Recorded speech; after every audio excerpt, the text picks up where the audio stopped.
Hello साथियों, आप सभी का स्वागत है आपके अपने यूट्यूब चैनल भारतीय पाठशाला पर। आज अपन लेके आए हैं कुछ और महत्वपूर्ण प्रश्न आप सभी के लिए, जो आपके लिए 10 बोर्ड में महत्वपूर्ण रहने वाले हैं। एक नंबर क्वेश्चन से स्टार्ट करते हैं।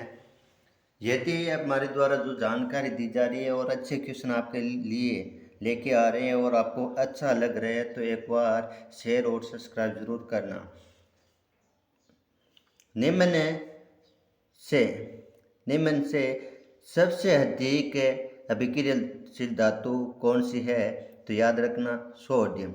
सोडियम सबसे अधिक क्रियाशील धातु होती है और ठंडे जल के साथ ये क्रिया कर लेती है। एक बात और याद रखना चाहती हूँ कि प्रश्न ऐसे भी पूछा जा सकता है, सोडियम को या पोटेशियम की धातु को केरोसिन के तेल में क्यों रखा जाता है? कारण दीजिए।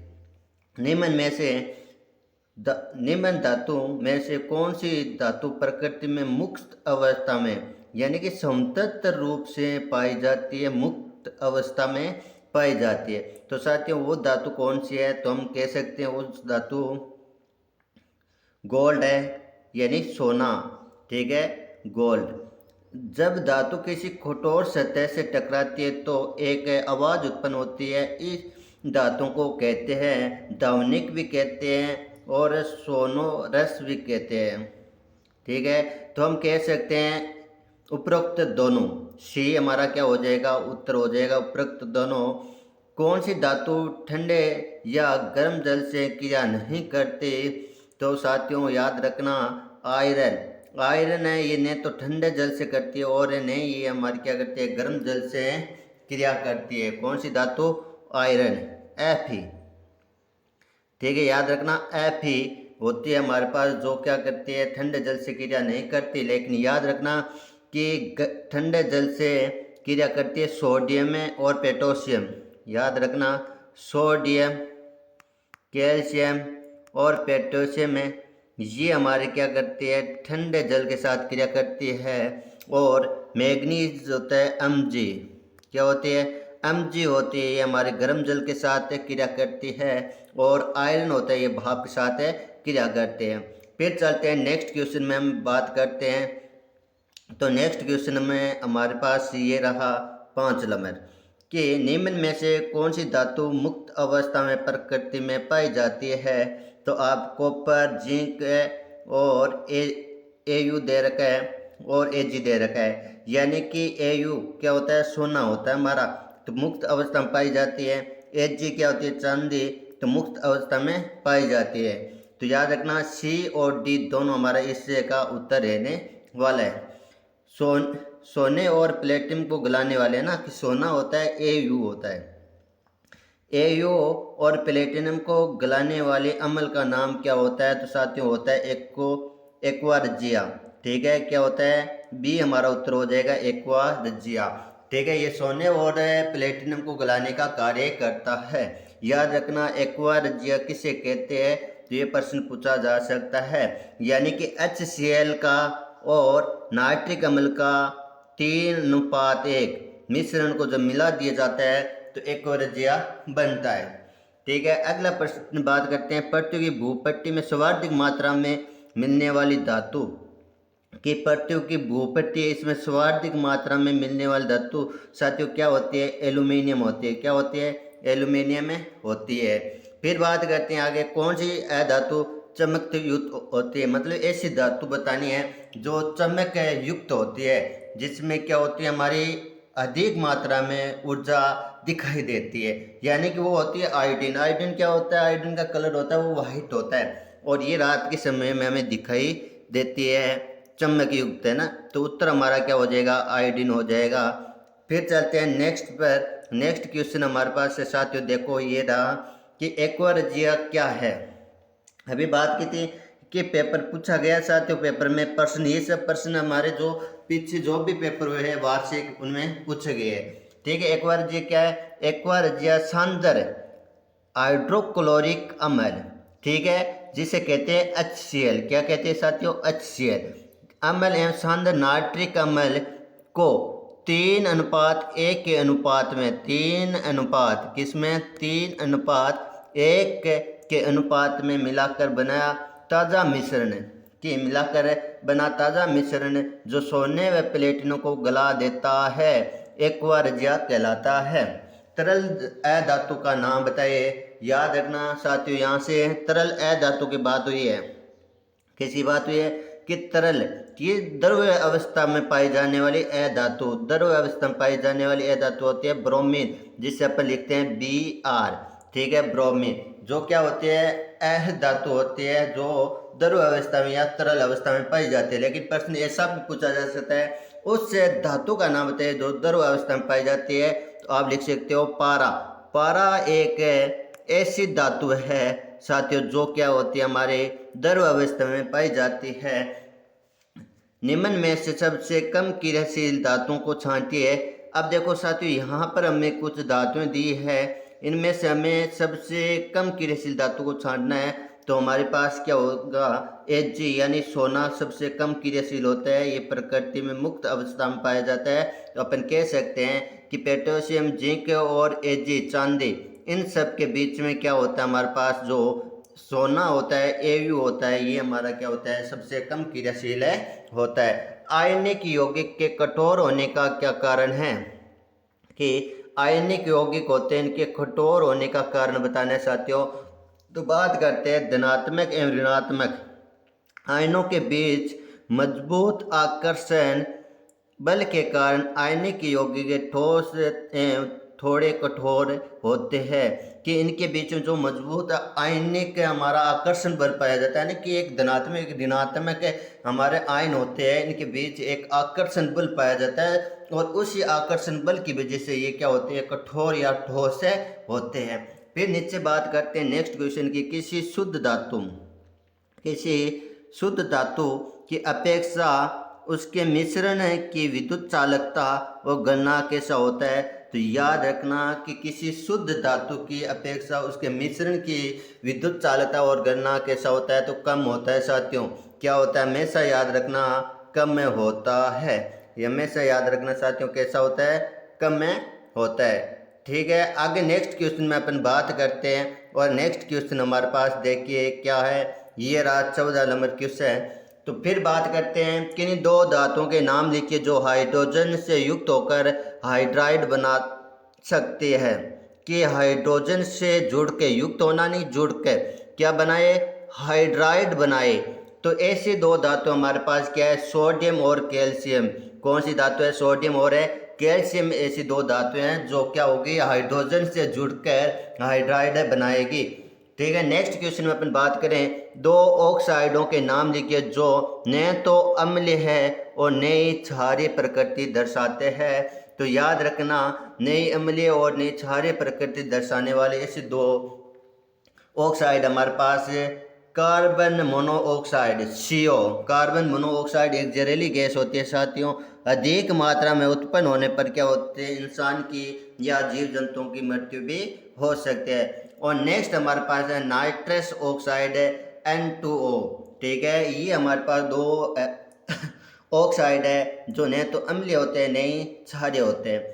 किसी अधातु का गलनांक तथा क्वथनांक उच्च होता है। कि ऐसी धातु का नाम बताइए जिसका गलनांक और क्वथनांक क्या होता है, उच्च होता है तथा वह अत्यंत कठोर भी होती है। तो आप लिख सकते हो हीरा। क्या आप उत्तर लिख सकते हो, हीरा। याद रखना ऐसा भी पूछा जा सकता है कि उस अधातु का नाम बताइए जो विश्व में सबसे कठोर पदार्थ में गिनी जाती है या मानी जाती है। तो हीरा ऐसे ही हमारे पास पदार्थ है क्या हमारा अधातु है, लेकिन फिर भी सबसे क्या होता है, कठोर होता है। ऐसा भी प्रश्न पूछा जा सकता है कि उस अधातु का नाम बताए जो क्या होते हैं हमारे कि विद्युत का चालन करती है, लेकिन होते क्या है अधातु है। तो वो हमारे पास होते हैं साथियों ग्रेफाइट। ग्रेफाइट एक ऐसी अधातु है जो क्या करती है, विद्युत का चालन करती है। ठीक है, और विद्युत ऐसा भी प्रश्न पूछ लिया जाए कि बल्ब का जो तंतु होता है उसमें कौन सी धातु पाई जाती है। तो आप कह सकते हो साफ साफ शब्दों में टंगस्टन धातु पाई जाती है। नाइट्रोजन व क्लोरीन परमाणु का इलेक्ट्रॉनिक विन्यास, और ऐसा याद रखना कि इलेक्ट्रॉनिक विन्यास से हमारा हर सत्र एक प्रश्न पक्का पूछा जाता है तो नाइट्रोजन का परमाणु क्रमांक होता है 7। कितना होता है परमाणु क्रमांक? 7। तो इलेक्ट्रॉनिक विन्यास हमारे पास क्या होगा? 2 और 5। ये हमारे पास क्या हो जाएगा? इलेक्ट्रॉनिक विन्यास। क्लोरीन का परमाणु क्रमांक कितना होता है? 17। तो इसका इलेक्ट्रॉनिक विन्यास क्या हो जाएगा? 2,8,7। ये इसके इलेक्ट्रॉनिक विन्यास हो जाएंगे। इलेक्ट्रॉनिक विन्यास अच्छे से तैयार कर लेना, इनमें से एक प्रश्न आपको देखने के लिए मिलेगा। ठीक है, फिर चलते हैं नेक्स्ट क्वेश्चन पर। और नेक्स्ट क्वेश्चन हमारे पास बहुत ही शानदार, याद रखना आज तक के पेपरों में कम से कम 4 बार पूछा जा चुका है। ठीक है, सोडियम और क्लोरीन परमाणु के मध्य इलेक्ट्रॉनों के हस्तांतरण से सोडियम क्लोराइड बनाया जाता है ना, कि इलेक्ट्रॉनों के हस्तांतरण से सोडियम क्लोराइड का बनना दर्शाए। तो याद रखना उत्तर में अपन बताते सोडियम। ठीक है, सोडियम परमाणु क्रमांक हमारे पास 11 होते हैं। तो अपन इलेक्ट्रॉन विन्यास लिखेंगे 2। कितना लिखेंगे? 2, 8 और 1, जो हमने यहाँ पर लिख दिया है। फिर तीर का निशान लगाएंगे। यहाँ पर देखो कि सोडियम अष्टक पूरा करने के लिए यहाँ पर देखो कि एक इलेक्ट्रॉन अधिक है। तो यहाँ पर सोडियम क्या करेगा? एक इलेक्ट्रॉन त्यागेगा तो क्या बना लेगा? धनायन बना लेगा। क्या बना लेगा साथियों? धनायन बना लेगा। धनायन ऐसा चिन्ह लगाना है इसके ऊपर, है ना, कि सोडियम के ऊपर क्या लगेगा? ऐसा चिन्ह लग जाएगा। बात करते हैं यहाँ पर। ठीक है, आगे बात करते हैं कि यहाँ पर क्या बनाएगी? सोडियम धनायन बनाएगा। तो ये सोडियम है, इसके ऊपर क्या लग जाएगा? प्लस का चिन्ह बन लग जाएगा यहाँ पर। फिर एक इलेक्ट्रॉन क्या कर देगा? ये त्याग देगा। यानी यहाँ पर बात करें एक इलेक्ट्रॉन इस प्रकार से त्याग देगा। फिर ये क्या करेगा? नीचे क्लोरीन के परमाणु क्रमांक कितने होते हैं साथियों?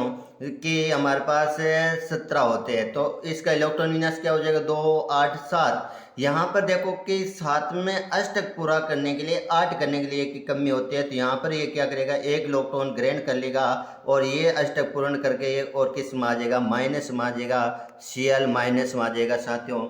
और फिर क्या करेगा? सोडियम पास क्या एक इलेक्ट्रॉन की अधिकता है, ये क्या करेगा? इसके इलेक्ट्रॉनों से क्रिया करेगा। इस प्रकार से यहाँ पर इलेक्ट्रॉन दर्शाए हुए 6 इलेक्ट्रॉन जोड़े में होते हैं, एक इलेक्ट्रॉन जोड़े में नहीं होते साथियों। तो ये क्या करेगा? इससे क्रिया करेगा और क्या बना लेगा? Sodium plus.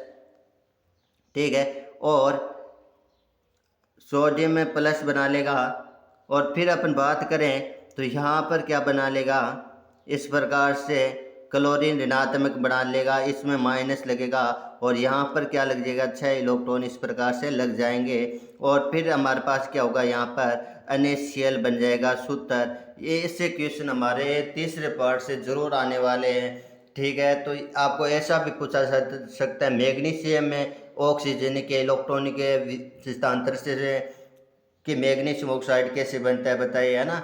तो आपके 3-4 प्रश्न बनते हैं, उन प्रश्नों को अच्छे से तैयार कर लेना। फिर चलते हैं साथियों नेक्स्ट क्वेश्चन पर। और नेक्स्ट क्वेश्चन हमारे पास आपको देखने के लिए मिलेगा 19 नंबर, मिश्र धातु के मिश्र धातु क्या होती है। तो बात करते हैं मिश्र धातु के। किसी धातु का अन्य धातु, है ना, कोई एक धातु है जो अन्य धातु या अधातु से बना समांगी मिश्रण है, मिश्र धातु, है ना। समांगी मतलब समान मिश्रण। ठीक है, समांगी मिश्रण है, मिश्र धातु कहलाता है। ठीक है, फिर बात करते हैं अधातु विद्युत का चालन क्यों नहीं करते। अधातु क्या अधातु होते हैं वो विद्युत का चालन क्यों नहीं करते साथियों? अधातु के पास मुक्त इलेक्ट्रॉन नहीं होते हैं। क्या नहीं होते? कि अधातु होते हैं उनके पास मुक्त इलेक्ट्रॉन नहीं होते, इस कारण ये विद्युत का चालन नहीं कर सकती। ये इलेक्ट्रॉनों को ग्रहण करती है तो ये ऋणायन बनाती है। कि अधातु होते हैं इनके पास कोई मुक्त इलेक्ट्रॉन होता नहीं है और इसलिए विद्युत का चालन नहीं करते। और ये इलेक्ट्रॉन को जब ग्रहण कर लेते हैं, है ना, इलेक्ट्रॉन को ग्रहण कर लेती है तो ये क्या कर लेते हैं? ऋणायन बना लेती है। फिर बात करते हैं गोल्ड और सिल्वर प्रकृति में समतल अवस्था में क्यों पाए जाते हैं। कि गोल्ड और चांदी होता है, सोना और चांदी प्रकृति में मुक्त अवस्था में क्यों पाए जाते हैं? क्योंकि सोना और चांदी या गोल्ड और सिल्वर यानी सोना और चांदी बहुत ही कम क्रियाशील अभिक्रिया करते हैं या कम क्रियाशील होते हैं, इसलिए समतल अवस्था में पाए जाते हैं। ठीक है, फिर नेक्स्ट क्वेश्चन की बात करें कि अभी तक कितने तत्व ज्ञात हैं। दो वर्गों में इन सभी तत्वों को बांटा जा सकता है। तो याद रखना साथियों, अभी तक हमारे जो टोटल तत्व है वो 114 कितने 114 तत्व खोजे गए हैं, यानी अभी तक कुल 114 तत्व ज्ञात है। इन तत्वों को इनके गुणों के आधार पर धातु अधातु में बांटा गया है। फिर चलते हैं नेक्स्ट क्वेश्चन पर, और हमारे पास नेक्स्ट क्वेश्चन साथियों क्या है आप देख सकते हो 35 नंबर। सोने के आभूषण में तांबे को क्यों मिलाया जाता है? कि सोने का आभूषण होता है साथियों, इसमें बात करते हैं कि सोने का आभूषण होता है, इसमें तांबा क्यों मिलाया जाता है? जो शुद्ध सोना मुलायम होता है, याद रखना शुद्ध सोने का मान कितना होता है? 24 कैरेट का होता है। शुद्ध सोना कितने का होता है साथियों? 24 कैरेट का होता है। तो शुद्ध सोना मुलायम होता है, जिसके कारण आभूषण नहीं बनता। कि शुद्ध सोना है उसे अपन आभूषण साथियों नहीं बना सकते। इस कारण सोने को कठोरता प्रदान करने के लिए सोने में कम मात्रा में तांबा मिला दिया जाता है। पीतल के अवयव घटक है। पीतल किन दो तत्वों या अपन कह सकते हैं धातुओं से मिलकर बनता है? तो हम कह सकते हैं कि पीतल है वो हमारे तांबा और जस्ता से मिलकर बनता है। तांबा और जस्ता से मिलकर बनता है। नाइट्रोजन के ऑक्साइड के नाम लिखे। तो नाइट्रोजन के 3 ऑक्साइड होते हैं। नाइट्रोजन डाई कि nitrogen oxide N2O, nitrogen dioxide, nitrogen oxide और नाइट्रोजन गैस, ये क्या होते हैं? 3 नाइट्रोजन के ऑक्साइड होते हैं। Na2NO के N2NO और अपन कह सकते हैं N2O, ये 3 क्या होते हैं? नाइट्रोजन के ऑक्साइड होते हैं। पीतल किन धातुओं से मिलकर बनती है? तो अपन कह सकते हैं पीतल है वो कॉपर और जिंक से मिलकर बनती है। इनके उपयोग भी अपन पढ़ने वाले हैं आगे नेक्स्ट वीडियो में साथियों, ठीक है। पीतल कॉपर और जिंक धातु से मिलकर बनती है। कॉपर किससे मिलकर बनती है? हमारे कॉपर जिंक। पीतल है वो हमारे कॉपर और जिंक से धातु से मिलकर बनती है। या अपन कह सकते हैं कि पीतल के किन मिश्रण धातुओं का युग्म है? तो पीतल हमारे कॉपर और जिंक के मिश्र धातुओं से बनती है। किस धातु के आयस्कों का भंजन करते हैं? ठीक है, ठीक है। कि हमारे पास सल्फर डाई आयस्क होते हैं ना, कि सल्फर डाई कि किस प्रकार के आयस्कों का भजन करते हैं? तो सल्फाइड के आयस्क होते हैं उनका भजन करते हैं, जिसमें ऑक्साइड में परिवर्तित हो जाते हैं। कि सल्फाइड होते हैं यानी कि सल्फर। सल्फाइड का मतलब क्या होता है? सल्फर के जो भी ऑक्साइड होते हैं इनका हम क्या करते हैं? गर्म करते हैं ऑक्सीजन की उपस्थिति में। तो ये क्या होते हैं? ऑक्साइड में परिवर्तन हो जाते हैं। जैसे मैं सल्फर को क्या करूं? ऑक्सीजन के साथ क्रिया कराऊंगा तो क्या बन जाएगा साथियों? SO2 बन जाएगा, एक जहरीली गैस बन जाएगी।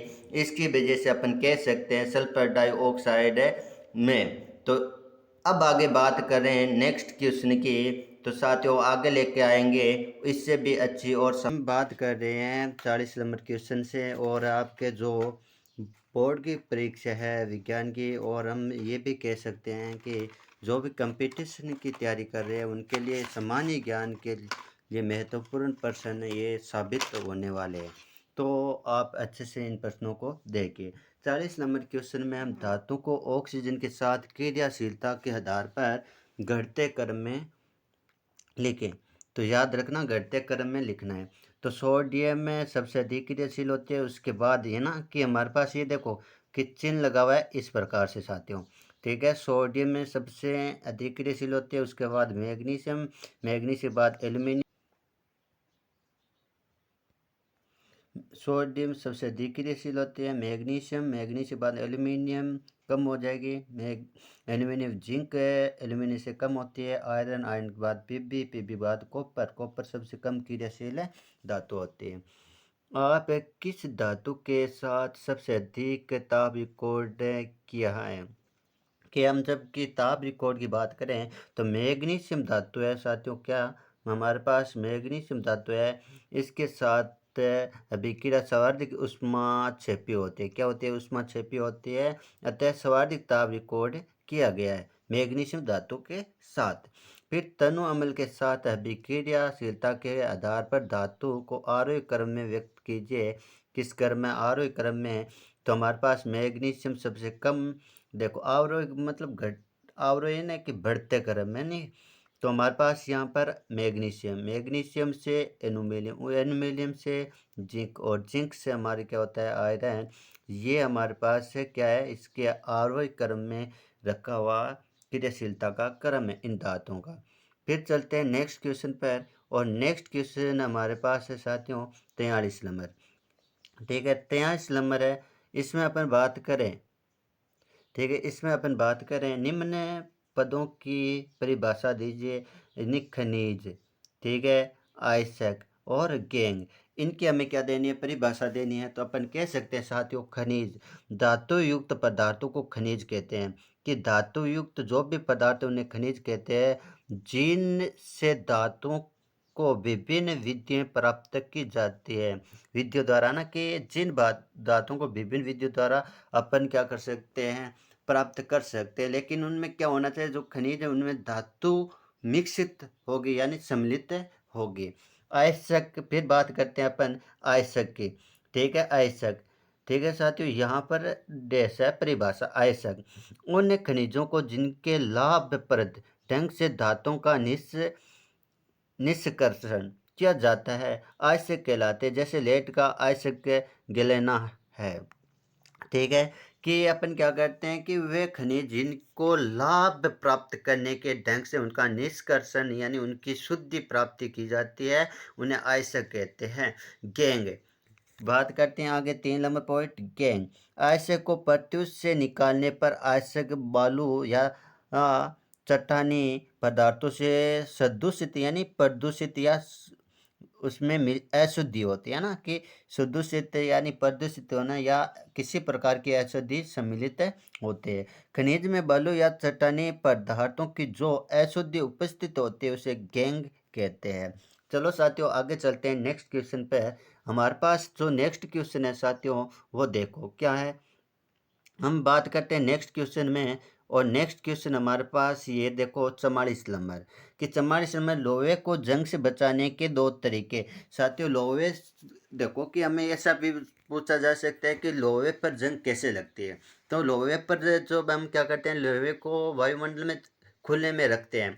तो रखने पर जो वायु में नमी होती है साथियों, क्या होती है? नमी होती है, और उस नमी के साथ अपन ऑक्सीजन की क्रिया होने लगती है। तो लोहे पर क्या लगने लगती है? भूरे परत की भी परत जमने लगती है, उसे हम क्या कहते हैं? जंग कहते हैं। तो उसके बचाने के लिए उपाय क्या हो सकते हैं? तेल या ग्रीस की तरह जमा कर, है ना, कि अपन कह सकते हैं कि धातु पर ग्रीस लगा दो या तेल लगा दो, या अपन कह सकते हैं धातु पर क्या कर दें साथियों? पेंट करते हैं।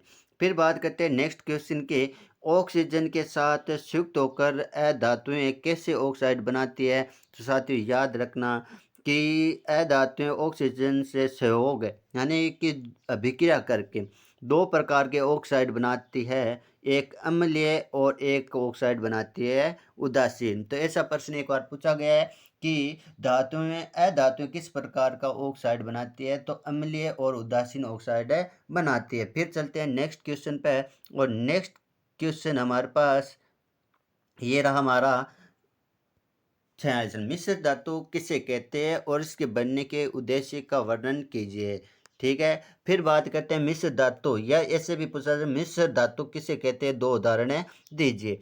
ठीक है, बात करते हैं यहाँ पर मिश्र धातु या मिश्रतु, किसी धातु का अन्य या धातु या अधातु के साथ, है ना, कोई धातु इसके पर अन्य धातु या अधातु के साथ मिलकर बनाया गया समांगी मिश्रण मिश्र धातु कहलाता है। उदाहरण के लिए आप याद रख सकते हो पित्तल, कांसा, सोल्ट, स्टील आदि सभी मिश्र धातु है। इनके अपन क्या पूछने वाले हैं? किन धातु से मिलके, है ना, पित्तल है, कांसा है, सोल्ट है, स्टील, ये किन से मिलके बनती है, और इनके उपयोग अपन आगे पढ़ने वाले हैं साथियों। चलो चलते हैं अगले प्रश्न पर, है ना, कि इसके 2 में क्या उद्देश्य भी है ना, उनके उद्देश्य भी, उनका भी हम वर्णन कर लेते हैं, उनको भी समझ लेते हैं। ये हमारे पास मिश्र धातु के उपयोग या उद्देश्य। मिश्र धातु बनने, है ना, कि मिश्र धातु बनने से कठोरता बढ़ जाती है। जैसे लोहे में कार्बन की मात्रा मिलाकर स्टेनलेस स्टील बनाया जाता है जो लोहे से अधिक कठोर होता है। सोने में तांबा मिलाने से उसकी कठोरता बढ़ जाती है ना। कि मिश्र धातु का उपयोग अपन इसलिए करते हैं दो धातुओं का कि उनको मिलाने से क्या उनकी कठोरता या उनकी अपन कह सकते हैं कम जो गलने की शक्ति है ना वो बढ़ जाती है। वो आसानी से क्या नहीं होते, नष्ट नहीं होते। इसलिए अपन क्या करते हैं, मिश्र धातु का उपयोग करते हैं। ठीक है, फिर बात करते हैं संक्षारण रोकने के लिए मिश्र धातु का उपयोग है। जैसे लोहे तथा जिंक से बनी मिश्र धातु पर जंग नहीं लगता, है ना। कि साथियों की किसी धातु को नष्ट होने की संभावना व्यक्त की जाती है तो अपन उसमें दो धातुओं के मिश्रण द्वारा कोई एक धातु तैयार करते हैं जो क्या वो नहीं हो पाती, अधिक समय तक नष्ट नहीं हो पाती। फिर घरों में मिश्र धातु का उपयोग बहुत अधिक होता है। घरों के बर्तन, पंखे, अलमारी आदि में मिश्र धातु का प्रयोग किया जाता है। साथियों आई बात समझ में, एक बार अच्छे से देख लेना। फिर चलते हैं नेक्स्ट क्वेश्चन पर, और नेक्स्ट क्वेश्चन हमारे पास है 47। धातु अधातुओं के बीच से कैसे विभेद करेंगे, यानी अंतर लिखो। पहले अपन पढ़ेंगे भौतिक अंतर, फिर पढ़ेंगे अपन रासायनिक अंतर।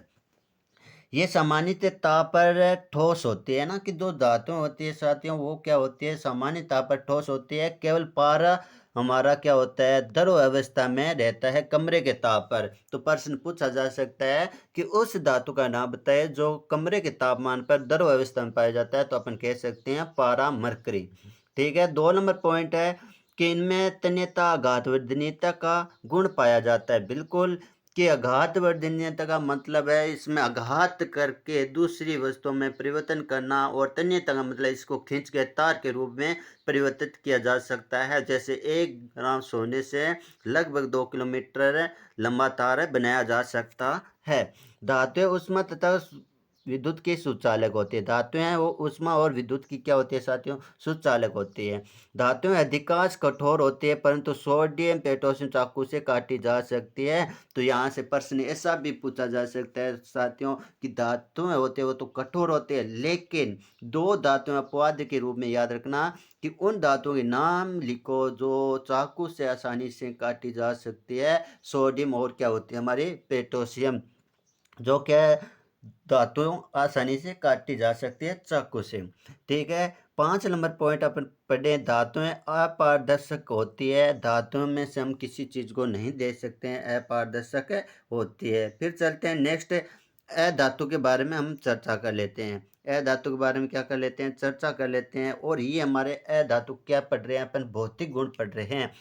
ठीक है, अधातु में अपन देखते हैं पहला पॉइंट, सामान्य ताप पर तीनों अवस्थाएं पाई जाती है। सामान्य ताप पर तीनों अवस्था में पाई जाती है। ठीक है, फास्फोरस ठोस रूप में, ठीक है, हाइड्रोजन ऑक्सीजन गैस में, और ब्रोमीन हमारी तरल अवस्था यानी द्रव अवस्था में पाई जाती है। तो यहाँ से हमें प्रश्न पूछा जा सकता है साथियों कि ब्रोमीन अधातु है तो वो सामान्य ताप पर किस अवस्था में पाई जाती है, तो द्रव अवस्था में पाई जाती है। ये सामान्यतः भंगुर होती है, यानी कि पीटने से या आघात करने से ये नष्ट हो जाती है।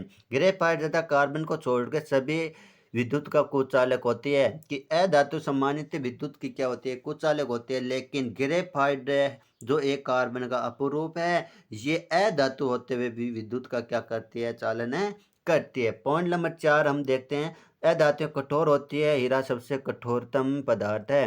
कि जो हमारे पास अधातु होती है वो कठोर होती है, लेकिन है ना, कठोर होती है। लेकिन हीरा हमारे विश्व में एक ऐसा पदार्थ है जो सबसे क्या होता है, कठोर होता है, जिसका गलनांक और कवतनांक सबसे अधिक होता है।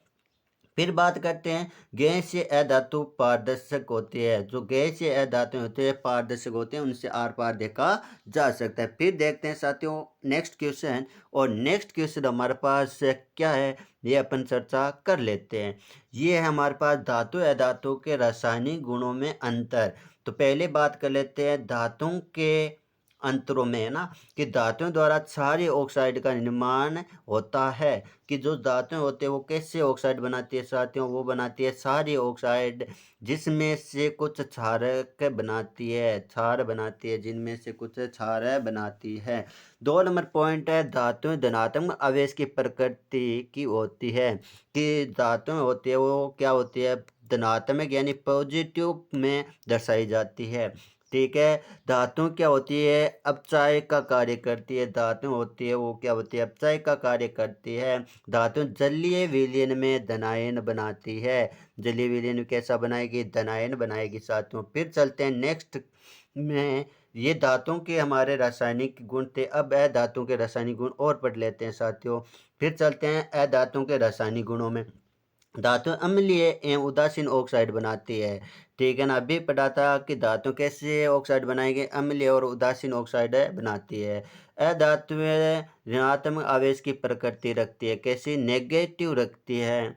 धातुएं ऑक्सीकारक होती है। अधातुएं क्या होती है हमारी, ऑक्सीकारक होती है, बहुत अच्छी ऑक्सीकारक है। ठीक है। 4 नंबर पॉइंट, अधातु जलीय विलयन में ऋणायन बनाती है। ठीक है। फिर बात करते हैं नेक्स्ट क्वेश्चन में, और नेक्स्ट क्वेश्चन हमारे पास है यहाँ पर नेक्स्ट क्वेश्चन की, ये हमने चर्चा कर ली थी साथियों।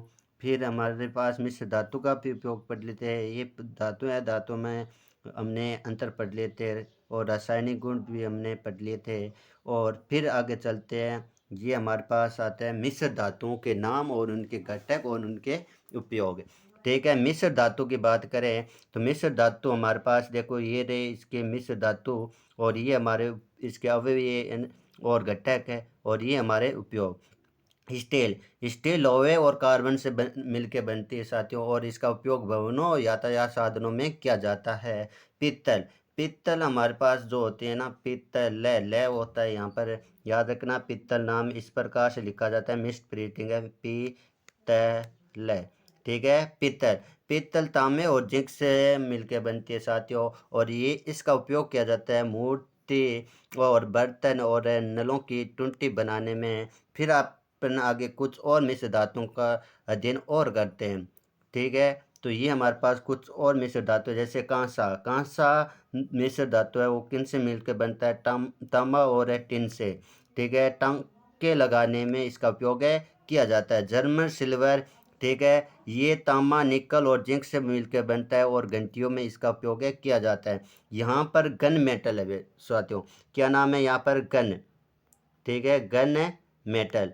ठीक, गन मेटल किन धातुओं से बनकर मिलता है, तांबा, टिन और जस्ता से, और मशीनों और वाहनों के गिरेर बनाने में इसका उपयोग किया जाता है। फिर बात करते हैं नेक्स्ट क्वेश्चन की साथियों, और नेक्स्ट क्वेश्चन हमारे पास है, वो देखो क्या है कि किसी धातु पर भाप की क्रिया को दर्शाने के लिए प्रायोगिक व्यवस्था का नामांकित आलेख चित्र बनाइए। ये 2 नंबर में ऐसे क्वेश्चन पूछे जाते हैं। चित्रों को अच्छे से तैयार करना है साथियों, और इसका चित्र हमारे पास कौन सा है, ये हमारे पास चित्र यहाँ पर दिया गया है। ठीक है। ये चित्र आपको अच्छे से प्रिपेयर करना है, तैयार करना है साथियों।